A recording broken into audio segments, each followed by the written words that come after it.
Welcome to our channel, Good day the to home you. of This is geographic Mr. and Mlenga, civic your solutions. teacher of It's your Civic teacher, Mr. Education. So in our Legacy. previous meeting, we were looking at Civic Education GCE past paper 2025, section A. So today, without wasting much of the time, I would like us to go to section B, where we shall discuss, a couple of questions. So as per tradition, in this section, you are expected to, answer 5 questions, and all the questions must be answered in the spaces provided. Like I told you last time, you are supposed to answer, questions in the spaces provided. There will be no extra answer sheets or a separate booklet.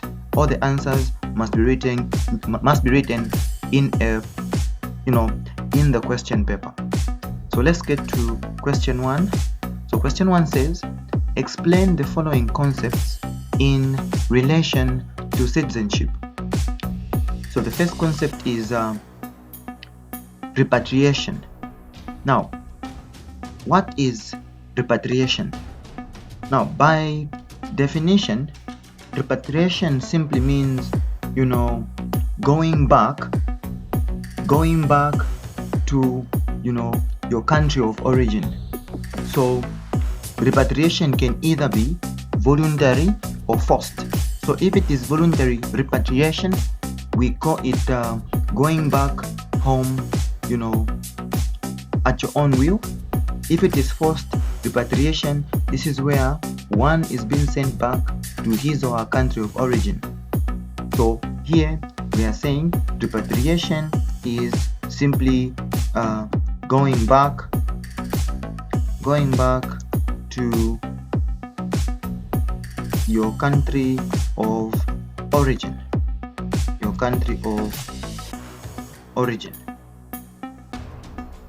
Now let's get to the meaning of expatriation. Now, expatriation by definition is migrating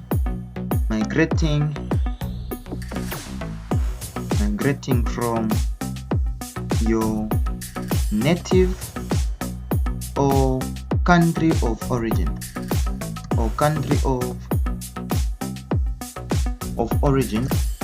to settle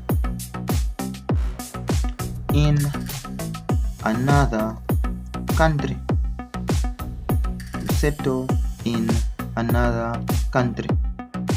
So if one decides to leave their country of origin to go and settle in another country, what that simply means is that they have practiced expatriation. That is why those people who come from other countries to come and work here in Zambia, we call them expatriate workers. The Chinese, for example, the Chinese have come from China to come and work here in Zambia. So we call them expatriates because they are coming from other countries to come and settle here and to come and work here. So expatriation is basically based on, moving, to another country for you to settle there or work. So the difference between repatriation and expatriation is that repatriation is when one decides to go back to their country of origin, whereas expatriation is when one decides to leave their country of origin to go and settle in a foreign country for the purpose of work or any other reason. Let's get to C, renunciation. Now, when you say renunciation, what do we mean? Renunciation is basically the formal rejection or act of formally giving up a right. This is formal rejection. This is formal rejection or the act of giving up a right title,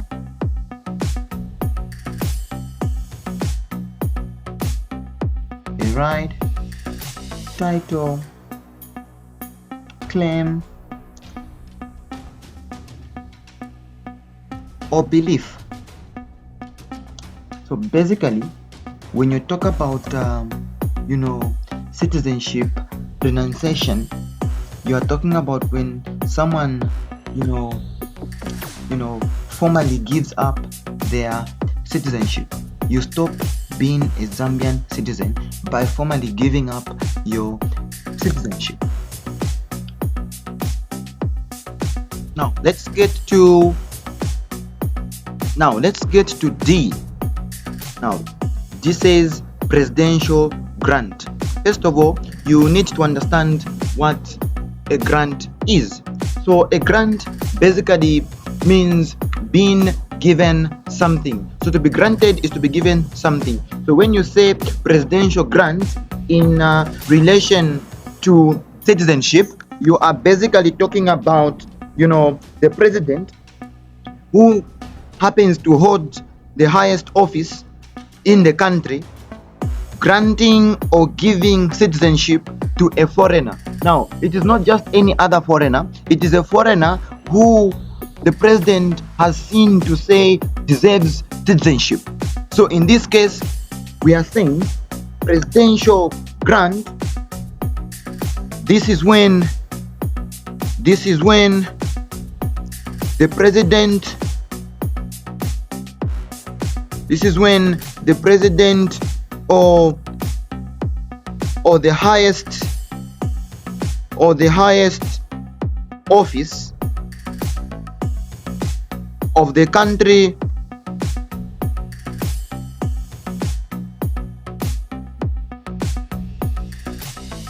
grants citizenship, grants or gives citizenship to a foreigner.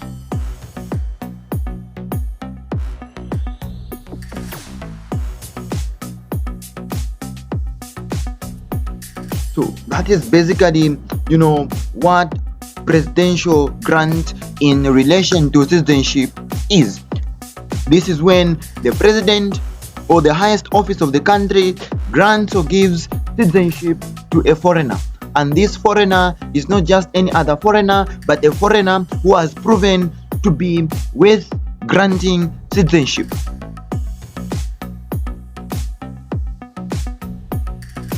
Now, what does question 2 say? Explain the behavioral traits portrayed by youths who abuse drugs. Now, we have quite a number of characteristics or behavioral traits that are portrayed by young people who abuse drugs. So let's have an in-depth look at some of these traits. Now, if you want to tell how someone is behaving in terms of drug abuse, you need to observe these characteristics. One of them is violence. When someone is abusing drugs, one of the behavioral signs is them being violent, and the other one, disappear for no apparent reason. You just find that someone has disappeared from home without even giving a reason. You start looking for them, they are even nowhere to be found, only to disappear without any proper reason. Then spending more money. You find that someone starts to spend more money carelessly. Other than that, the other behavioral sign that you can use to tell that someone is abusing drugs is not washing up or being, tidy up. They just look scruffy, dirty, and the like. Then the other sign is sudden change in personality. Someone who was well behaved, shortly after starting abusing drugs, you find that they change even their personality. Other than that, unusual mood swings, restlessness, and irritability. So what this simply means is that people tend to be moody. They have, sudden mood swings. Other than that, decline in school performance. You find that a child was performing so well, getting distinctions, but because of substance abuse or drug abuse, you you find that their school performance goes down. Other than that, the other sign is spending more time away from home. You find that the child is never home. For them to be home, you must have tried by all means to just make them stay. So because of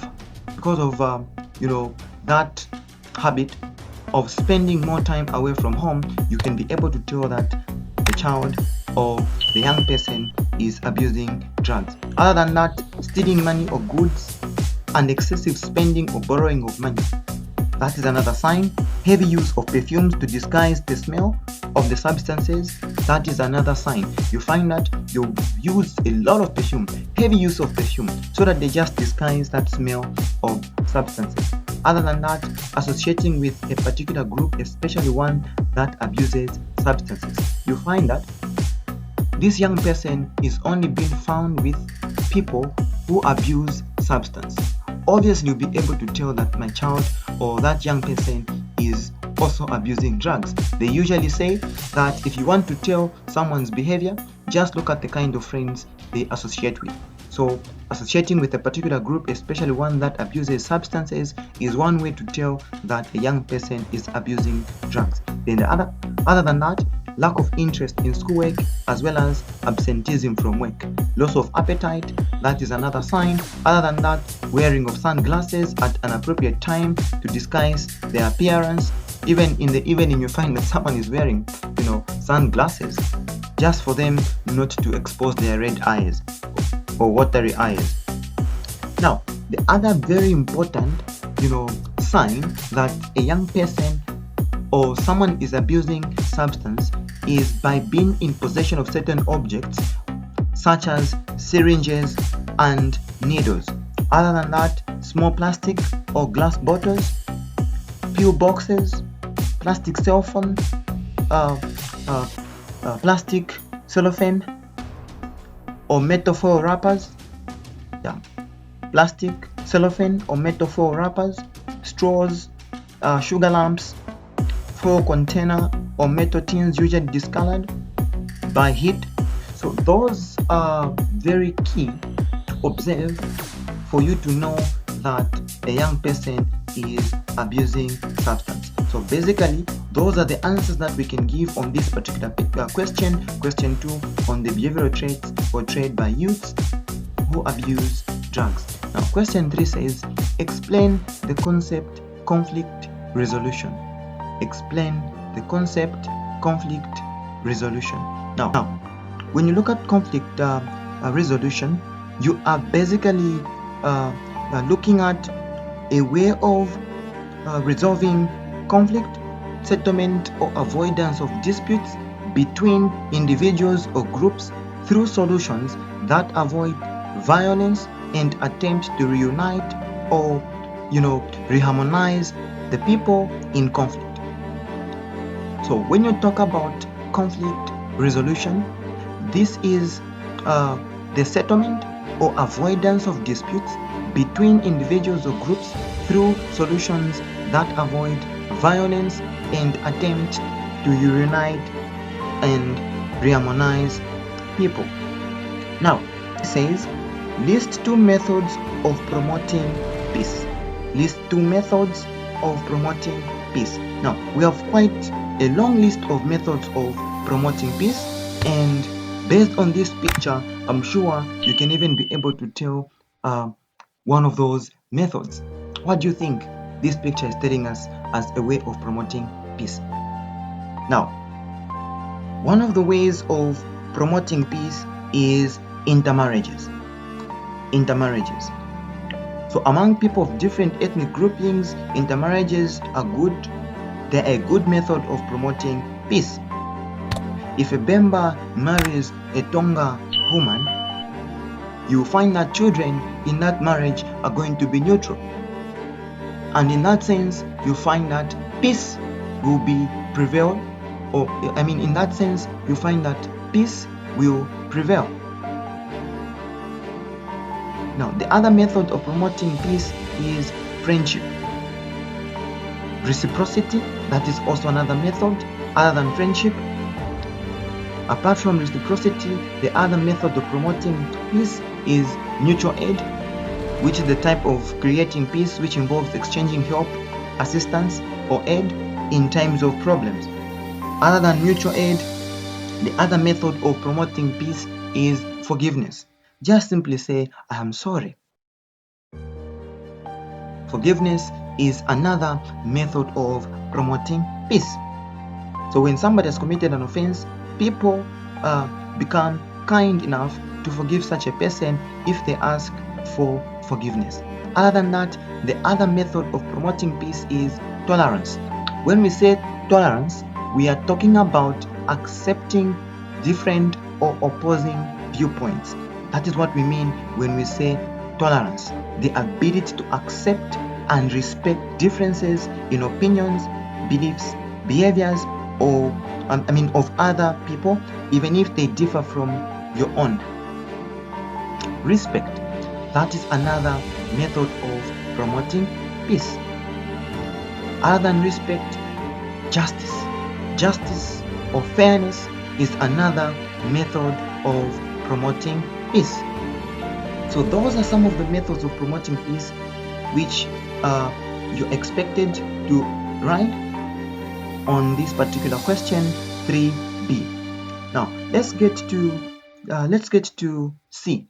Now C says, explain why conflicts involving values are usually difficult to resolve. Now, one thing that you should be able to understand is it is very difficult to change what someone believes in. That is number one. So, in all essence, here we are basically saying it is difficult because values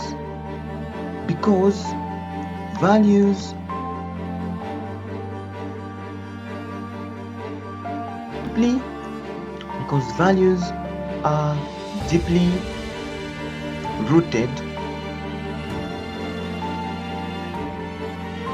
Values are deeply rooted aspects of identity and core beliefs that are not easily changed. That is number one. Then the other reason that I would like you to give is that it is quite difficult to resolve, conflict involving values. It can be challenging because it can be challenging to find a common ground when values and ethics clash.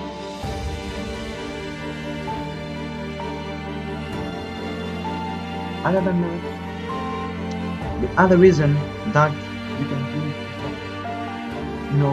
values involve emotional investment. Values involve emotional investment. When we say values involve emotional investment, we simply mean people invest emotions. People invest emotions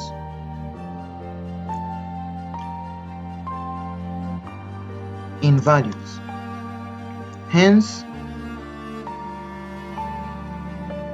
conflict over values trigger emotions. So we have a number of reasons. If you so wish, you can also say,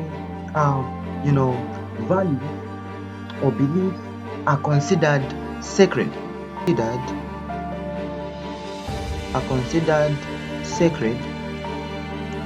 Hence, it is difficult to change one's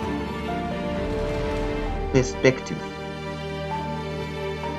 So those are some of the reasons that you can give as to why conflicts involving values are usually difficult to resolve. Now let's get to D. Now D says, state 2 examples of direct violence. State 2 examples of direct violence. Now this is simple. So some of the examples that you can give of direct violence may include war. You can also talk about torture.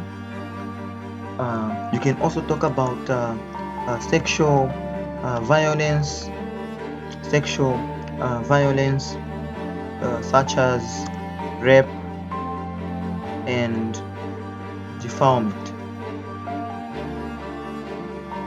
So those are some of the examples of direct violence that you can give on this particular question.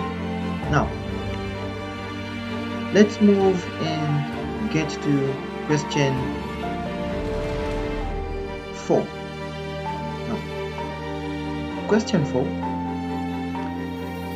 is a very special question because it is talking about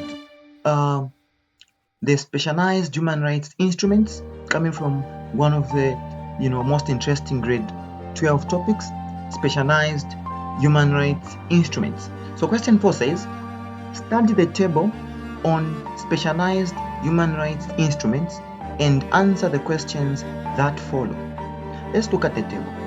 Specialized instrument in this column, then the year adopted in the second column. So specialized instrument A, 1965, CEDAW, we haven't been given the year. We have been given specialized instrument B and C with their respective years. Now let's get to 4A. 1. Name specialized instrument A. Name specialized instrument A. Now, specialized instrument A of 1965 is the International Convention on Elimination of All Forms of Racial Discrimination of 1965. So here we are saying A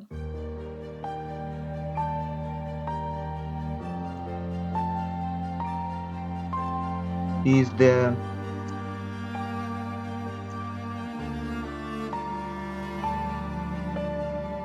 so here we are saying A is the International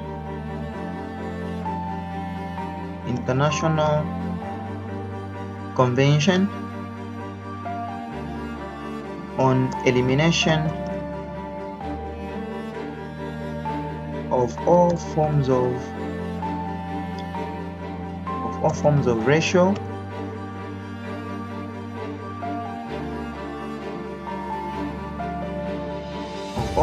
racial discrimination,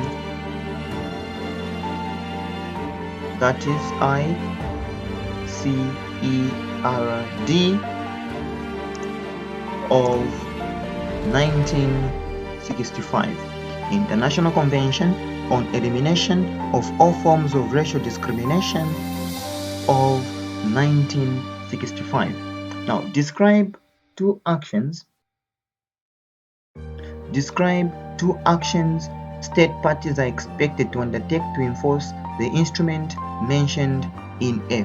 Now, what is it that NGOs, what is it that the government and the people can be able to do in order to make sure that there is no racial discrimination? Now, this is quite a simple question. So here we are basically saying one of the things that can be done, legislative changes.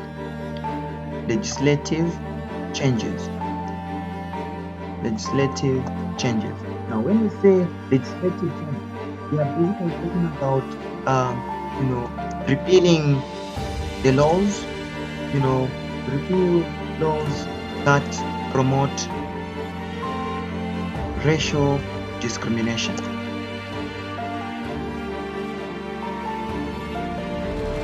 So all those laws that you find in the Constitution that promote racial discrimination must be repealed, must be removed from the Constitution. Other than that, the other thing that can be done in order to, promote the fight against racial discrimination is elimination of discriminatory practices.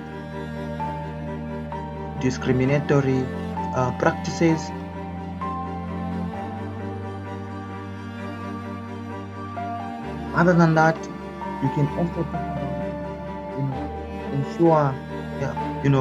ensuring access to justice,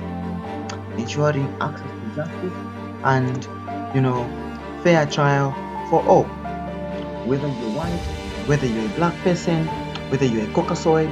There must be access to justice and fair trial for all. Access to justice and fair trial for all. You must be tried before the courts of law fairly, regardless of your race or ethnicity. So there must be that fairness.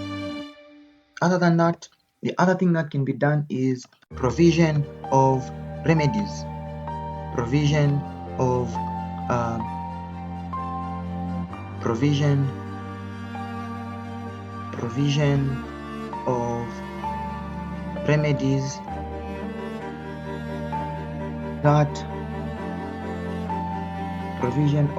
remedies for victims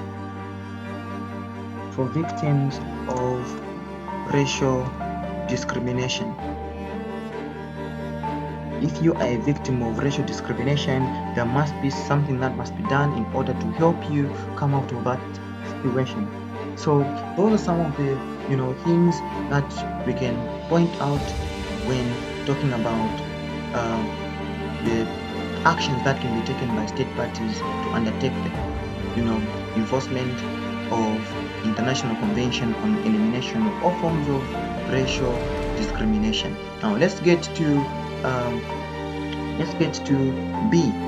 Now B1 says, what do the acronyms CEDAW stand for? Now this is something that you've been doing for a long time. This is something that you've been doing since grade 11. Now when you say CEDAW, we are talking about the Convention on Elimination of all forms of discrimination against women. So Convention on Elimination of all forms of discrimination against women. That is the CEDAW acronym.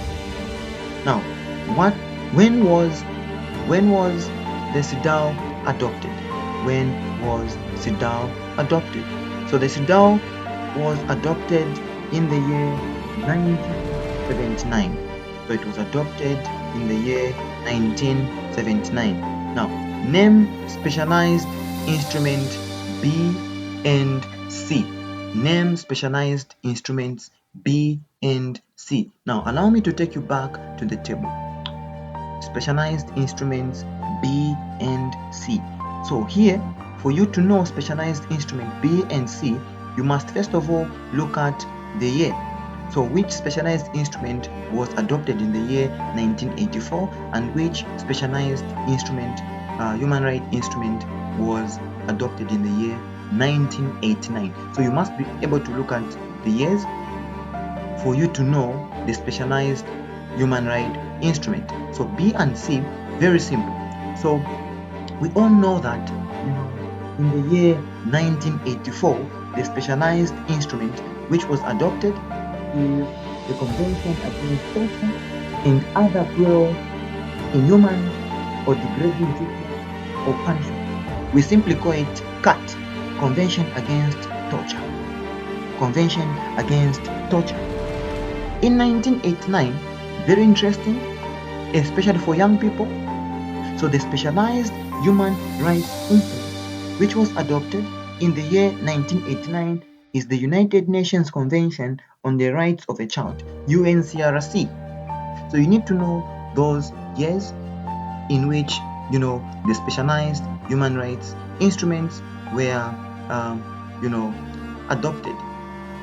Very important for you to know that. So here we are simply saying for B, Convention against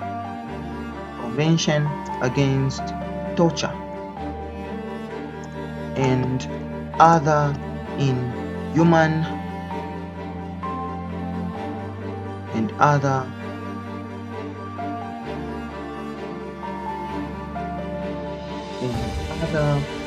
cruel, inhuman, or degrading treatments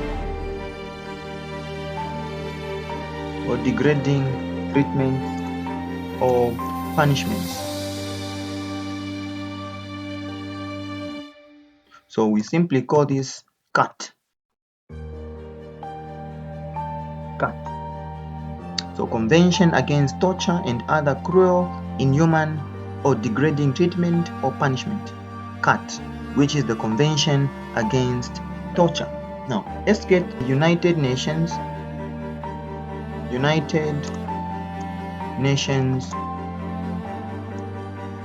Convention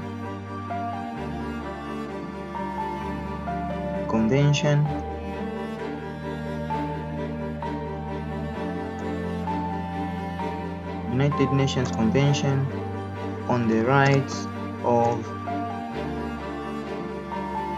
a Child. This is the UNCRC.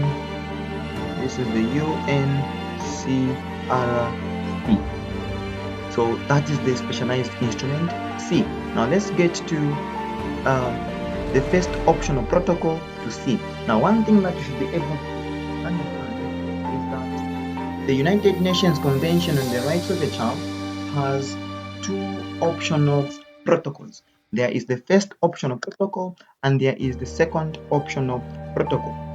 Now, maybe before we get to the second optional protocol, let us first answer the question.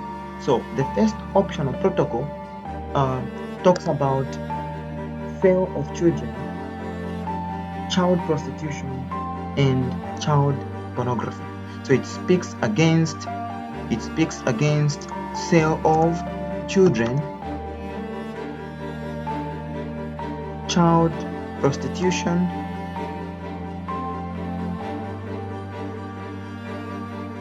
and child pornography. So this is the optional protocol talking about sale of children, child prostitution, as well as child pornography. The second optional protocol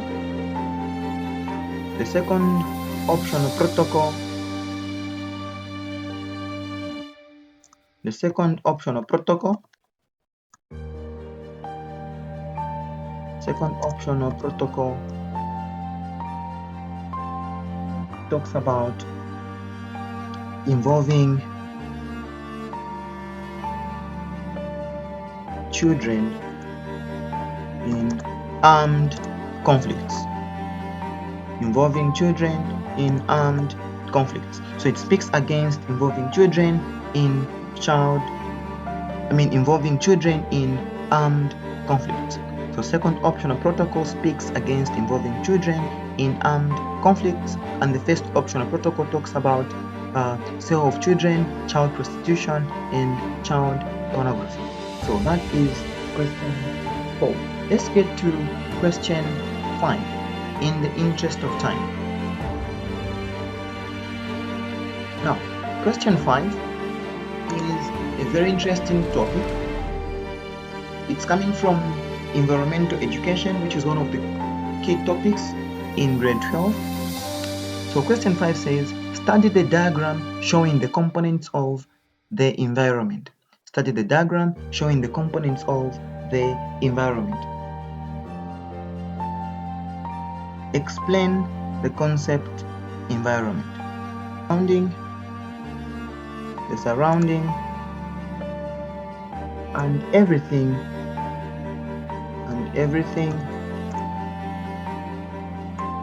on earth, both physical and cultural, which differ from place to place. Environment also means conditions within which something exists.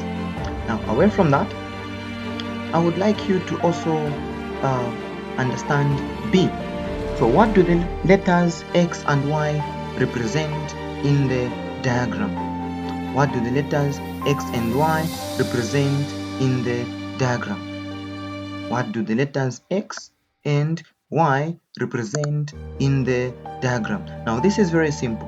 This is coming from the components of the environment. We have component X, we have component Y, we have economic environment, as well as political environment.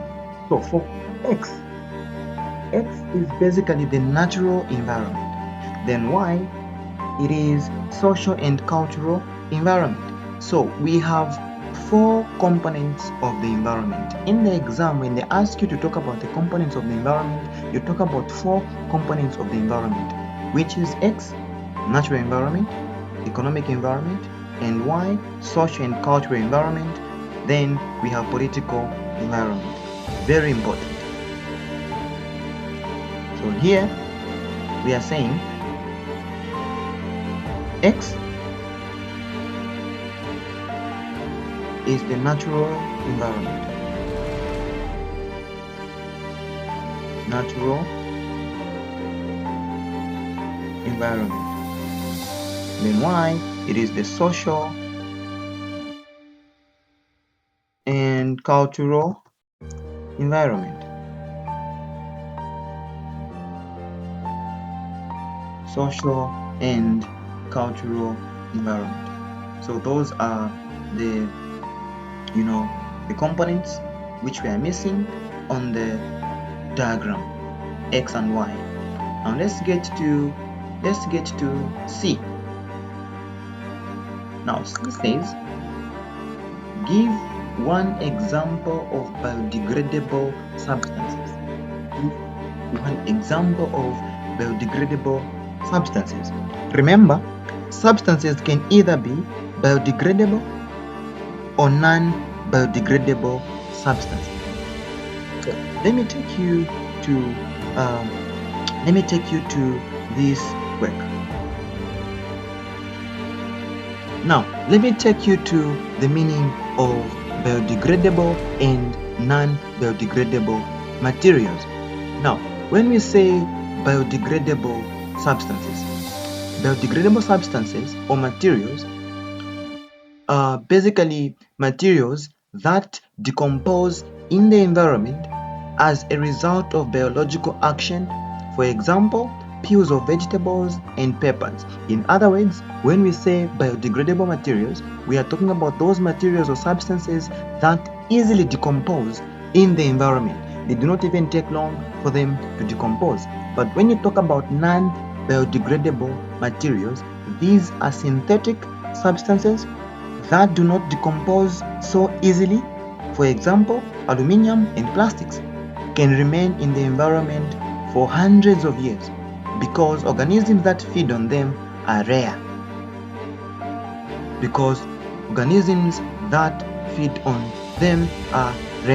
Now, pardon the spelling for rare, this is just a typo. Now, let's have a look at those materials we are talking about. So here we are saying these are examples of biodegradable materials. We have peels of vegetables and fruits, they easily decompose. Pepper easily decomposes. Wood equally easily decomposes. Now when it comes to non-biodegradable when it comes to non-biodegradable substances, we have plastics, glass bottles, cans. You can also go further by looking at these, batteries. These can take hundreds of years for them to decompose because organisms that feed on them are so rare. Now, when it comes to biodegradable, this is very easy for them to, decompose. So basically, those are the points that you are expected to raise on C. Give one example of non-biodegradable substances. We can give those examples such as peels of vegetables, fruits, as well as paper for biodegradable materials. But for non-biodegradable materials, as question C is asking you to talk about, the best examples that you can give for non-biodegradable materials or synthetic substances include plastic, aluminium, as well as batteries. Now let's get to D. Now D says, state 3 major environmental issues in Zambia addressed by Zambia Environmental Management Agency. Now, the best examples you can give of the major environmental issues in Zambia are 5. So there are 5 major environmental issues that you can point out. Number 1 is deforestation. Number 1 is deforestation. Other than deforestation, you can talk about wildlife depletion. Wildlife and fish depletion. Other than that, you can also talk about pollution. You can talk about pollution. Other than pollution, you can also talk about land and soil degradation. Land and soil degradation.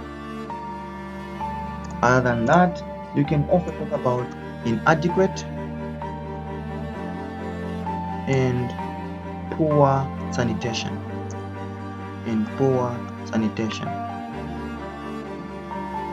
So those are the key,